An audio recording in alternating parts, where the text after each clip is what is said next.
The idea that Vladimir Putin is trying to restore the USSR is broadcast in various forms by both the Russian president's supporters and his opponents.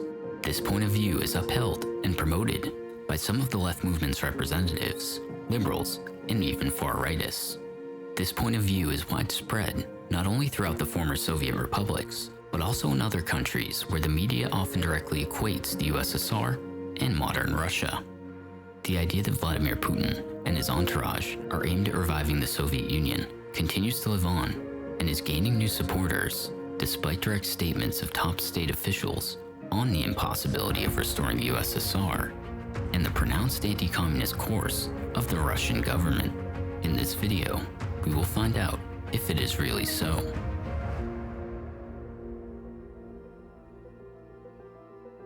The main difference between modern Russia and the USSR is the issue of the ownership of the means of production. The economy of the Russian Federation is based on private property, while the Soviet Union was based on socialist, or in other words, public ownership of the means of production. What are the main differences between socialism in the USSR and modern Russia's capitalistic system? First of all, in the USSR, socialist ownership of the means of production belonged to the working class, which means that all products of labor were also owned by the workers. In modern Russia, society is divided into two antagonistic classes: workers who have nothing but the ability to sell their labor, and capitalists who own all the means of production and the results of the labor of the working class.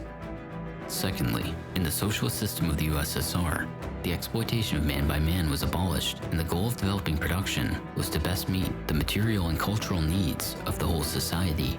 Production in the capitalist system is carried out only in order to ensure the maximum profit for capitalists through the exploitation and ruin of the common people.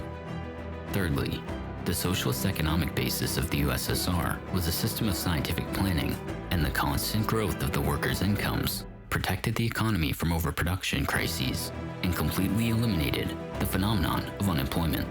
In modern Russia, as in the rest of the capitalist world, production develops in anarchy, which results in crises of overproduction and the rise of unemployment, crime, and poverty. Fourth, each Soviet worker under socialism received material benefits according to the quantity and quality of his labor, and the distribution of national income was carried out in order to improve the welfare of Soviet citizens, including the provision of free medical, education, and housing services. In modern capitalist Russia, the lion's share of the people's income goes into the pockets of a small handful of oligarchs to ensure their luxurious lives. For example, in 2020 alone, the wealth of Russian billionaires increased by 20%, while the total income of Russians decreased by 3.5%, and the number of social and labor conflicts increased by 11%.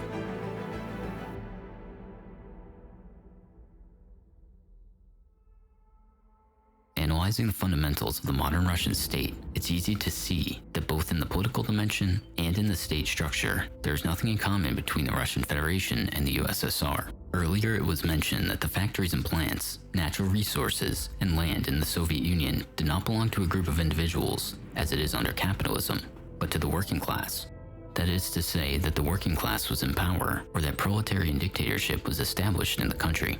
This power is called proletarian because the leadership in the state and society belonged to the working class, acting in alliance with the peasantry. This power was called a dictatorship because it exercised the widest possible democracy for the working people, using force to suppress the exploiting classes. The coming to power of the working class gave birth to a historically new type of democracy, proletarian democracy, which served the interests of the overwhelming majority. In practice, the power of the working class was exercised through a system of Soviets, which were elected and controlled by the masses. For the first time in the history of civilized society, the mass of the population will rise to taking an independent part in the everyday administration of the state. Throughout the existence of the USSR, some aspects of the political structure were modified and adjusted to new conditions. However, the principles of the proletarian state dictatorship remained unchanged. The class approach to the organization of power, democratic centralism, the election of government officials, the right to recall these officials, and the involvement of the broad masses of workers in the administration of the state.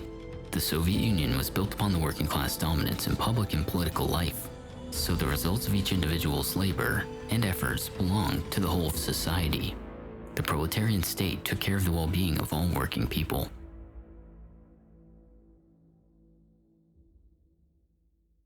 Today in Russia, things are very different. Power belongs to the class of capitalists, a handful of rich people who appropriate the results of the labor of millions of people. So the state primarily cares about the welfare of the capitalists.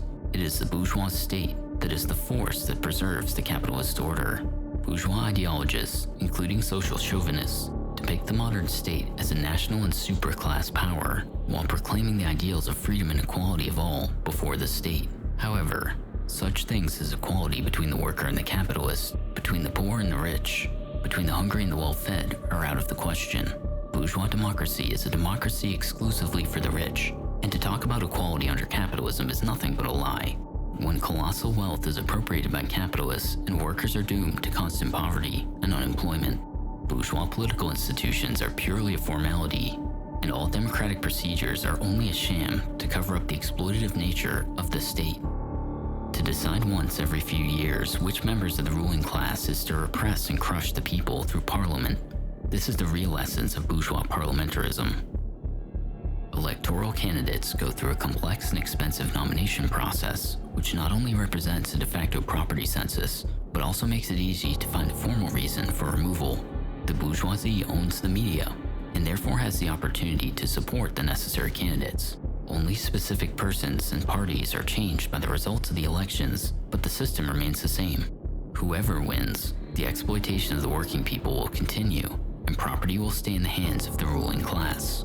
The exploitative nature of modern Russia is clearly visible if we take a look at the parliament. For example, in the State Duma of the 8th Convocation, which is currently operating, more than 70% of deputies have an official income of more than 5 million rubles per year, according to the official data alone. Representatives of such social groups as businessmen, actors, generals, sportsmen are widely represented in the parliament, but there's not a single worker. The working class is the overwhelming majority of the population in the country, but no one represents its interests. Large businessmen, in turn, are an insignificant part of the Russian Federation's population, but their interests are widely represented in parliament. We see the same picture when we look at the Russian government. All ministers are either big businessmen themselves or their henchmen. Ultimately, all the formulations of the Russian government steadily pursued policy exclusively in the interests of big business. The modern state is connected by thousands of threads with the bourgeoisie and is thoroughly saturated with the interests of capital. Its democratic institutions are democratic only in words, but in reality they exist only to cover up the exploitation and class character of the state. Every state in which private ownership of the land and means of production exists, in which capital dominates, however democratic it may be, is a capitalist state, a machine used by the capitalists to keep the working class and the poor peasants in subjection, while universal suffrage, a constituent assembly, a parliament, are merely a form, a sort of promissory note, which does not change the real state of affairs. The nature of the government policy directly depends on the class which holds state power in its hands. To begin, let us turn to a comparative analysis of the domestic policy of the USSR and the Russian Federation. The Soviet Union, as a socialist state of workers and peasants, had the most advanced social security system of its time. In the USSR, the labor and social rights of workers had a real economic basis. With its development, the scope of benefits available to people expanded. Everyone knows that even the first decrees of the Soviet government were aimed at improving the living conditions of the broad masses of the population. Decree on the Land from October 27, 1917, transferred the land confiscated from the landlords to the peasants for free use, which resolved the centuries-old problem of the desire for land among the peasantry. The On the 8-Hour Working Day Decree, adopted on October 29, 1917, introduced the most progressive work schedule in the world, limiting the upper limit on working time to 8 hours, a mandatory lunch break of at least an hour, a ban on night work for women and adolescents under the age of 16, a 6-hour day for persons under 18 years of age, and the prohibition of child labor, and more. In the first 15 years of its existence, the Soviet Union, despite the economic devastation inherited from the Russian Empire, and despite the constant threat of military intervention from both the West and the East, managed to show the whole world the advantages of the socialist system. By the beginning of the 1930s, unemployment, homelessness, and illiteracy were completely eliminated. The level of the latter in the Russian Empire reached a rate of 75% of the population. Over time, the socialist state freed citizens more and more from the need to spend money they earned on acquiring various benefits. The Soviet Union was able to organize a system of completely free education at all levels, from nurseries to graduate school. Due to the growth of labor productivity and the planned distribution of resources, conditions were created for resolving the housing issue. Workers did not have to spend personal funds on housing. All people in need were provided with apartments, houses, or hostels. Of course, the USSR had its own problems as well. The population was not well provided with housing as was required. There were difficulties with the production of certain types of products. However, all this is a problem to be solved within the framework of the socialist system, because in the USSR, there was the most important thing: the economic and political basis for the constant improvement of the people's lives. The dynamics of change testifies to the constant growth of the Soviet economy and all its indicators, and after them, to the improvement of social, cultural, medical, educational, and other fields. In order to understand how contrasting the life of citizens in the Russian Federation looks in this connection, it is enough to pay attention to only a few facts. More than 50% of all monetary resources of modern Russia are concentrated in the top 1% of the richest people.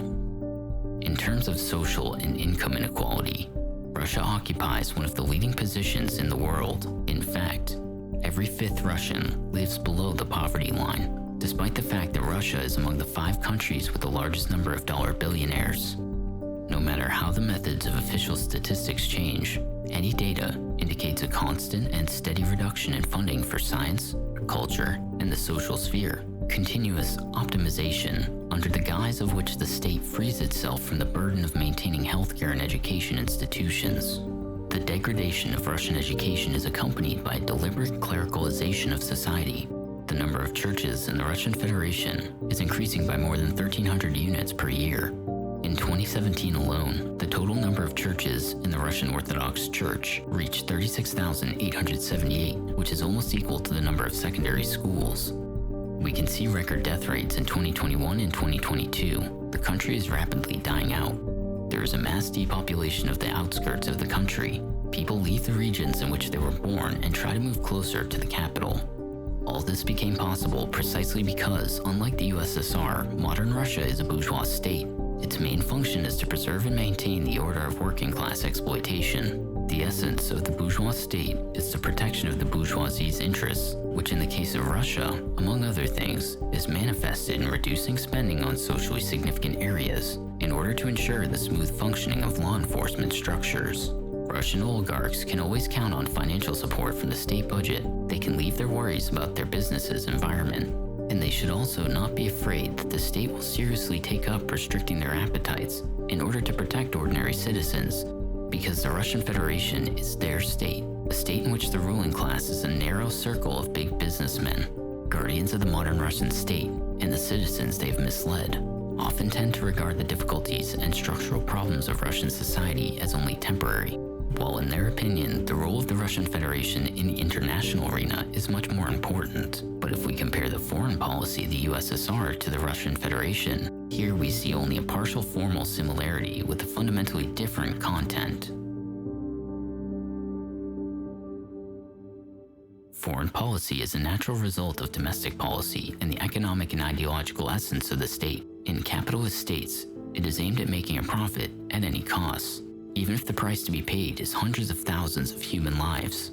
The foreign policy of the socialist states is directed towards creating peace, development, and friendship among peoples. No wonder one of the first decrees of Soviet power in Russia was the famous Decree on Peace, adopted on October 26, 1917 by the Second All-Russian Congress of Soviets. The decree exposed the criminal aims of the ongoing First World War and suggested that the governments of the belligerent countries immediately begin peaceful settlement of conflicts. A world without annexations and indemnities, a world without robbery and humiliation, that was the slogan of all true communists of that time. The Soviet Union was always a supporter of international peace, that is, oppose war as a way to overcome the contradictions of the capitalist system. In the 1930s, on the eve of a new world war, it was the Soviet Union that prevented the impending conflict and became the main architect of the collective security system aimed primarily at containing the aggression of fascist Germany. The creation of a system of mutual guarantees and the provision of a joint rebuff to any aggressor was rejected or sabotaged by the European states. England, France, and Poland were following their own policy as they expected to use the aggressiveness of fascist Germany for their own purposes. As a result, the short-sightedness of the bourgeois governments of European countries turned into the bloodiest war in the history of mankind. The Soviet Union firmly stood for the cause of peace even after the Second World War. During the post-war period, the USSR put forward more than 100 different proposals aimed at limiting the arms race. At the initiative of the Soviet state, dozens of bilateral and multilateral treaties and agreements in the field of disarmament were concluded. General disarmament was one of the main international slogans of socialism. Created in the late 1940s by the countries of the Socialist Bloc, the Council for Mutual Economic Assistance established close international relations between the countries of the People's Democracies and the Soviet Union. All these countries have been seriously affected by the recent ended hostilities, but the new principles of organizing the economy, together with the international mutually beneficial cooperation within the framework of the Socialist Bloc, led to a rapid recovery and accelerated development of the CMEA member states. By the mid-1970s, CMEA countries accounted for more than a third of world industrial production. Mutually beneficial, friendly relations between the countries of people's democracies and the Soviet Union led to the fact that the economic potential of the European socialist countries grew several times in a period of 20 years, outpacing capitalist countries. The Soviet Union also strengthened ties with developing states. The USSR supported the progressive forces of the states fighting for independence, sought to weaken the system of world imperialism, which was based on the oppression of the entire population of Earth by a number of highly developed, capitalist states. Developing countries were involved in the economic and cultural cooperation with the countries of the Socialist Bloc on the principles of equity and mutual benefit. For example, in Afghanistan alone, the Soviet Union built more than 200 industrial facilities, hydroelectric power stations, gas pipelines, airfields, a house building plant, an asphalt concrete plant, roads, tunnels, and much more. There have been cases in history when the Soviet Union used armed force to suppress counter-revolutionary actions, as was the case in Hungary in 1956 and Czechoslovakia in 1968, or to disrupt the aggressive plans of hostile fascist powers, as in the case of the Soviet-Finnish War and the declaration by the USSR of war against Japan in 1945.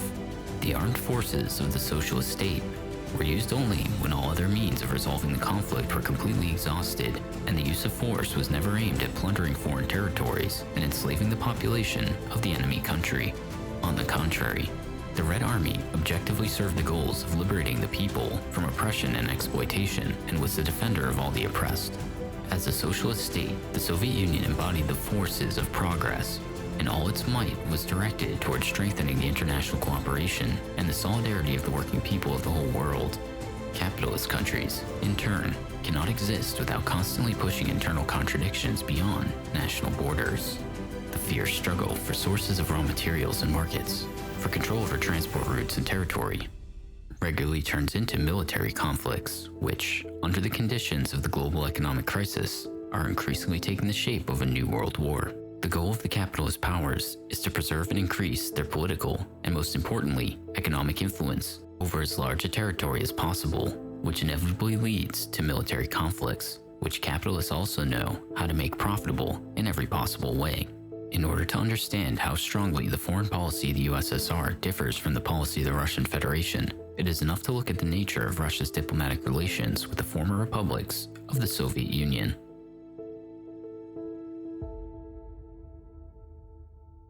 The question of similarities and differences between the ideological systems of the Soviet Union and modern Russia cannot be left aside. This is so because the ideology reflects the fundamentals of the society and the state. Despite the fact that there is no officially declared and mandatory Russian state ideology, in practice the country is dominated by bourgeois ideology. As well as in other capitalist countries, the ideology of Russian capitalists is heterogeneous and includes a number of trends and directions. Depending on what is more in line with the interests of the ruling class, the official ideology changes its shades and shapes. Part of the ideology propagated in the recent past was the demonstrative liberalism and openness to cultural exchange with the leading countries of the capitalist world, primarily with the United States. However, in recent years, other ideological attitudes have come to the fore.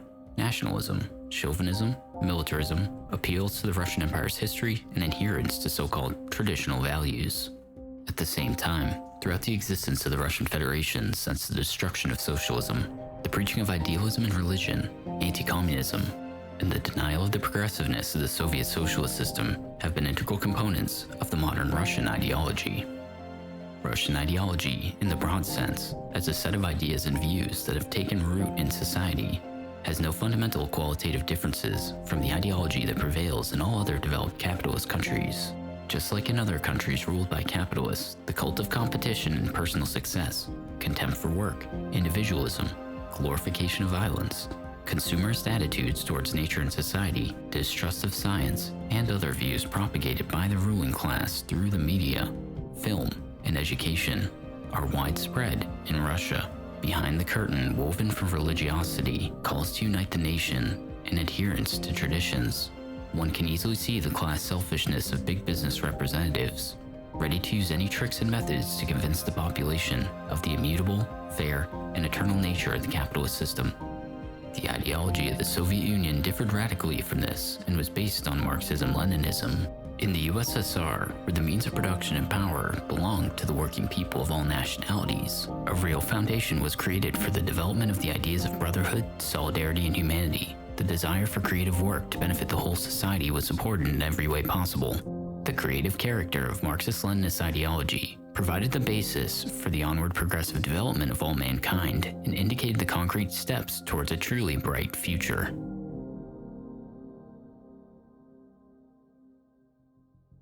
The idea that the Russian ruling class and its leader, Vladimir Putin, are aiming to rebuild the USSR does not correspond at all to reality.